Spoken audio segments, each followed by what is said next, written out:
guys, it's Quick Tip Tuesday. So today we wanted to talk to you about knickknacks that can serve a purpose. So in a previous video, I talked a little bit about my hatred for single purpose items like those avocado slicers, or I've seen a banana slicer when a knife or most of your kitchen gadgets work just as well. So knickknacks are a big thing that take up space, can be considered clutter, are not necessarily useful. They are decorative or attractive, but not necessarily something that you use every day. So we have a couple of suggestions as far as items that can serve two purposes. So I am someone who kind of hates knickknacks for the sake of knickknacks, and I think a lot of us have this idea that we want our homes to feel cozy, and I want my home to feel cozy too. And we have this idea that to make something feel cozy, we need a lot of knickknacks, a lot of candles. I love candles. I do have quite a few candles. We have to have a ton of blankets, throw pillows, you name it. And I'm here to tell you, you don't need all that you think you do to make a home feel cozy. Now, we talked about this idea of having your items like pay rent. Like when you go and find a good deal, it's not a good deal if it's not really serving a purpose in your home. And sometimes something is decor. Maybe there's a piece of decor in your home that you love. Every time you look at it, you just feel happy. And if that's so, keep that item. Obviously, I would never want to make you get rid of things that make your home feel like home. But I want to talk about the idea of knickknacks for the sake of knickknacks. So, especially after holiday sales, post-holiday sales are huge and really exciting because we think, oh, I can get this cute Christmas frame, or yeah, and it's so cheap. But if it's for a certain holiday, think about how many months out of the year that thing sits in a box. All of them, because I've only decorated once for Christmas in the 3 years we've lived in our house. Yeah. All of the months. It can be kind of a burden, especially if you're trying to keep up with all of the holidays.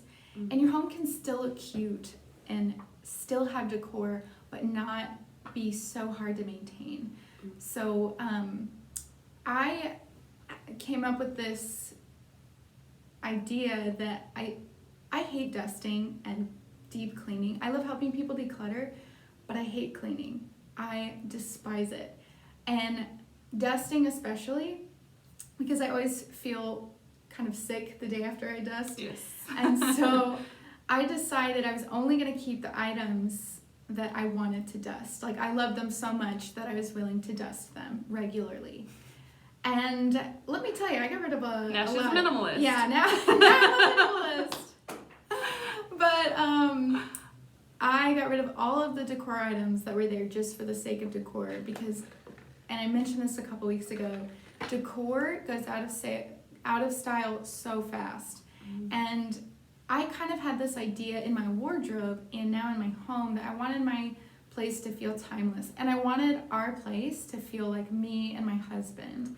I didn't want it to look like someone else's home or impersonal. I wanted us to be able to have the things that we loved on display, even if it was something nerdy. Like we have oh, he's gonna kill me, I don't remember.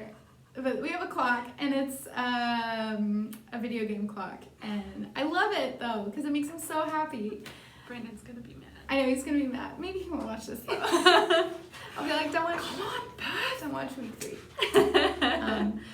So a couple of things that can kind of serve multiple purposes or be multi-purpose. I enjoy the idea of using items, especially in the kitchen. I don't really know why that makes the most sense, but as something that you use every day, but also is decorative. So I love the fad of having your dishes kind of sitting out on a shelf because otherwise you have to find a painting or something that says, together, or gather, home, kitchen, whatever. But I have these really, really cute owl teaspoon set that I got at World Market, and they hang on a hook by one of my cabinets. And I don't have a lot of drawer space in the first place in my smaller kitchen, but also that's something that's beautiful but also useful. Now, to be honest, I don't actually use them very often because I have another tea set that I enjoy, but that idea that it can be decorative and something that serves a purpose is great. And it saves space because it hangs on the wall instead of taking up clutter in the drawer where I feel like it would probably get broken. They're really pretty, they're porcelain. Something else is like candles can be decorative, they smell good, and they kind of add that level of comfort. You mentioned bookends. Yes. And books. I'm a huge, we both love reading and buying books. And I know, I love books, love a good book. I like the idea, and this is kind of something that I had adopted from the Amish and from other people online, the idea of using books as decor, books that you already own as decor, books that you reread. I loved this idea because it was something that I already had, that I didn't need to buy, and something that I think was timeless, because I think this book will always mean something to me. For me, it's all the Harry Potter books and Jane Austen novels and others too, and I also have a few candlesticks from my grandma, and they're really nice candlesticks. They're brass candlesticks, and I just love like putting them on top of a book or lighting them at night. And that's something that reminds me of my grandma. It's something that I enjoy. It's something that I use regularly, and it's something that adds some coziness to my home. Even though I don't have a ton of decor items, I use these things as decor. Plants, so there are some air purifying plants out there. So if you're wanting to clean your air, this is a great way to add coziness and decor to your home as well as serving a purpose. But also know that you don't need to buy plants to make your home feel cozy. I didn't have plants for a long time because I'm not very good at keeping them. I bought them. Yeah. I kill them all. But I'm learning a lot more about plants. Yeah, I think a lot of people love the idea of plants. And if you're not a plant person, don't make yourself feel like you have to be a plant person, because you absolutely don't have to, and you can still have a cozy, cute home. That reflects who you are. I like that about books because I think that it can for sure add that personality. For a very long time, I kept books that I had read, but honestly knew that I didn't even like. But I kept them because I felt like they're classics and they're, something that we had to read in school, and, the kind of book that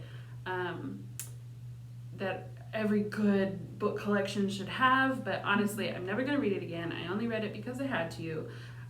That's the reason that I own it. And then honestly, when we got married, we ended up with doubles of most of the typical curriculum books just because we both had to buy a copy of The Great Gatsby or whatever. I actually love The Great Gatsby, but I do too. I could never get through Nicholas Nickleby. And I own it. It's still sitting on my shelf, but I'm never going to read it. I mean, honestly, it's not going to happen.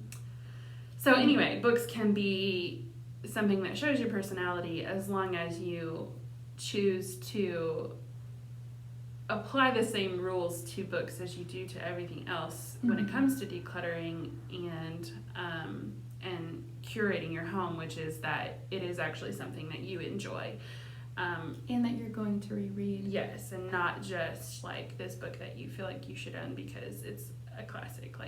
Or a lot of times I would think, I have to own this book to feel smart or to look smart. Yeah. So that other people take me seriously. And I didn't need any. Another one that just popped in my head was Beowulf. I read it and okay, but it's just not my thing. It's not me. It's really not. And that's okay. Yeah. Maybe check it out from the library one day, but yeah. Yeah. So feel free to leave your suggestions if you have anything specific that is multi-purpose. We love to hear about that. There are lots of things that can be both decorative and useful, and it is okay to have things that are just beautiful. It just depends on the space that you have, be your taste, your preferences, and back to that about not buying things that you feel like you need to have, like a random painting that you don't even like because it came from Hobby Lobby and there's 10 million of them, versus a painting that maybe is by an artist that you really enjoy, or a painting that you made or that someone made for you, things like that. So just, it's more about that intentionality of choosing the items that I mean, honestly spark joy. That's totally trademarked. It's not mine, it's Marie Kondo's, but there's so much truth to that because it serves a purpose, whether it's beautiful to look at or it is useful or both. And this may sound a little extreme, but I'm under the impression that even the magnets on your fridge and the pictures on your fridge should be something that you look at fondly, not something that you keep up there because you feel like you have to. Yeah. Those people don't care if you kept their wedding invitation. They don't care. Most people anyway. I don't feel like I would care. Yeah, no. But